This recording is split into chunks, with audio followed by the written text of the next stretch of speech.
d'autres termes, est-ce que quelqu'un peut réfuter les chrétiens avec leur propre Bible, en citant leur propre verset? Naam, oui, certains savants disent, il n'y a pas de mal. Si quelqu'un a bien appris sa croyance, il a appris sa religion, il n'y a pas de mal. Certains savants ont refuté les chrétiens avec leur propre, en citant également leur propre verset, comme le Cheikh al-Islam Ibn Taymiyyah. Comme le Cheikh al-Islam Ibn Taymiyyah. Donc il n'y a pas de mal. C'est comme par exemple, on va refuter par exemple les Jama'at al-Tablir. On refute les Jama'at al-Tablir, on leur dit ok, vous dites ça.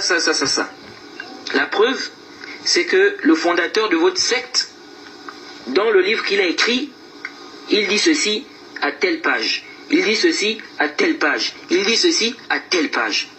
Il n'y a pas de mal à cela. Il n'y a pas de mal à cela. Mais intabihuhuna, ce n'est pas comme beaucoup font aujourd'hui. Ceux qui passent leur temps à faire des débats avec des chrétiens, en citant des versets bibliques, au point où ils passent plus leur temps à mémoriser des versets bibliques que le Coran. Donc ils sont dans des débats avec des chrétiens, en citant des versets bibliques, ils mémorisent des versets bibliques, et ils délaissent la mémorisation du Coran. Ça, on dit, ça n'a rien à voir avec la voie des salafs. Le fait de se pencher, c'est-à-dire passer son temps à faire des débats avec la Bible, en mémorisant la Bible, en mémorisant des versets bibliques et en délaissant le Coran, ils disent ça n'a rien à voir avec la voie des salafs. Et ceux qui se consacrent à cela, vous verrez, c'est-à-dire dans ces débats-là, c'est-à-dire ils se consacrent sur la Bible, vous verrez que parfois même ils vont prendre des conceptions, des mauvaises croyances qui sont dans la Bible là-bas. Parce que tellement il est dans la Bible, tellement il est dans l'étude de la Bible, qu'à un moment il va prendre des croyances là-bas, et sans s'en rendre compte, il va prendre des croyances là-bas, il va commencer à propager ça. Pourquoi ? Parce qu'il n'a pas bien étudié sa religion, il n'a pas bien étudié sa croyance. Et beaucoup de gens qui se lancent dans ces histoires des débats avec les chrétiens là, vous verrez que ce sont des gens, ils n'ont pas encore bien étudié l'islam, ils n'ont pas encore bien étudié leur propre religion. Mais ils se lancent déjà dans ces histoires de débats avec les chrétiens. Parfois on écoute de ces choses, subhanallah. On ne t'a pas demandé de passer une vie dans des débats. La religion ne te demande pas ça. Non, un chrétien veut comprendre quelque chose, tu lui expliques. S'il n'a pas compris quelque chose, tu lui expliques. S'il peut y avoir une petite discussion, n'est-ce pas, qui se passe dans le calme, sans des injures, sans les injures, ou sans injures, n'est-ce pas, vous discutez dans le calme, dans la tranquillité, sans injure, il n'y a pas de mal. Un échange. Mais de là à faire des débats, c'est-à-dire que ta priorité, c'est maintenant des débats avec des chrétiens, et toujours en train de lire la Bible, tu es dans la Bible, tu mémorises des versets bibliques, tu passes plus ton temps dans la Bible, tu délaisses le Coran, nous disons non, ça n'a rien à voir avec la voie des salafs. Ça n'a rien à voir avec la voie des salafs. Apprends d'abord bien ta religion. Le Cheikh al-Islam Ibn Taymiyyah, quand il a refuté les chrétiens, c'était quelqu'un qui avait déjà, il avait bien appris sa croyance.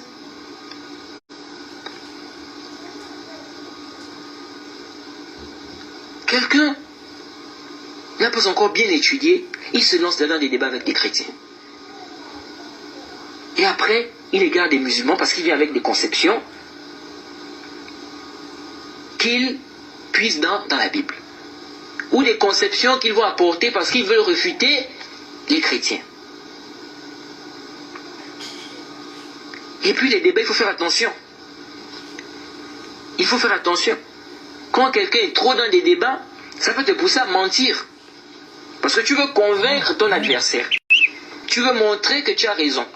Tu veux montrer que c'est l'islam qui a raison. Si elle ne te facilite pas, tu vas mentir. Tu vas mentir sur le prophète, tu vas mentir sur Allah, tu vas même mentir sur les savants de l'islam. Tu vas même parfois mentir sur le christianisme même.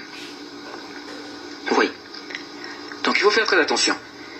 Il n'y a pas de mal si quelqu'un par exemple écrit un livre,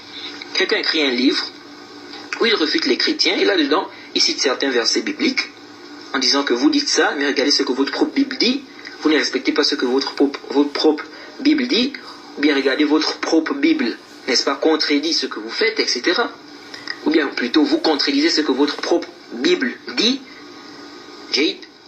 Donc quelqu'un écrit un livre où il refute les chrétiens, il n'y a pas de mal. Ou quelqu'un fait un texte où il refute des chrétiens, ou bien un petit audio où il refute des chrétiens, il n'y a pas de mal.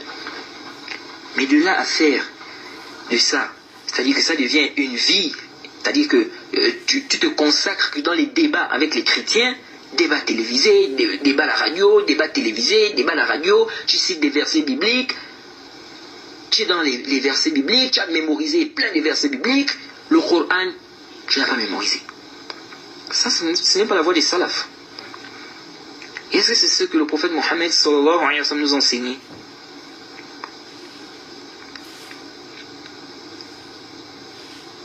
Donc il faut faire très attention. Il faut faire très attention à cela, Jade. Alors, je disais tantôt, quand on regarde dans la Bible, et puis aussi, je dis selon la Bible. Selon la Bible, j'ai dit selon la Bible. Les gens qui font des débats avec les chrétiens là, souvent ils vont citer des paroles et ils vont affirmer, ils vont dire Isa a dit, Allah a dit, et ils citent la Bible, ils citent un verset biblique. Quand tu dis Isa a dit, tu cites le verset biblique. Ou bien tu dis le prophète Moussa a dit, tu cites le verset biblique. Qu'est-ce qui te prouve que Isa a vraiment dit ça, sachant que les chrétiens ont falsifié les Écritures?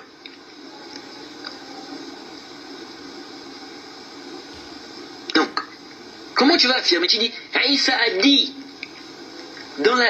Isa a dit, Jean chapitre comme ça, et Isa a dit. Mais qu'est-ce qui te prouve que Isa a vraiment dit cela? Dis, selon la Bible, selon vous, vous dites que Isa a dit, ou tel rapporte que Isa a dit, selon la Bible, mais n'affirme pas quelque chose. Tu n'as pas de preuve. Tu n'as pas de preuve dans le Kitab, dans la Sunna, que tel prophète a dit ça. Pourquoi tu vas affirmer ça? Il faut faire très attention. Je vois plein de gens qui font les débats avec des chrétiens, c'est comme ça. C'est comme ça qu'ils font. Ils disent, Isa a dit, Jésus a dit, le prophète Moussa a dit, le prophète Abraham a dit. Mais où est ton dalil qu'il a réellement dit ça? Sachant que les chrétiens ont falsifié les Écritures, ils ont ajouté des choses, ils ont retranché des choses, ils ont altéré des choses. Donc dit, selon la Bible, selon vous, voyez. Donc intabihu lihada.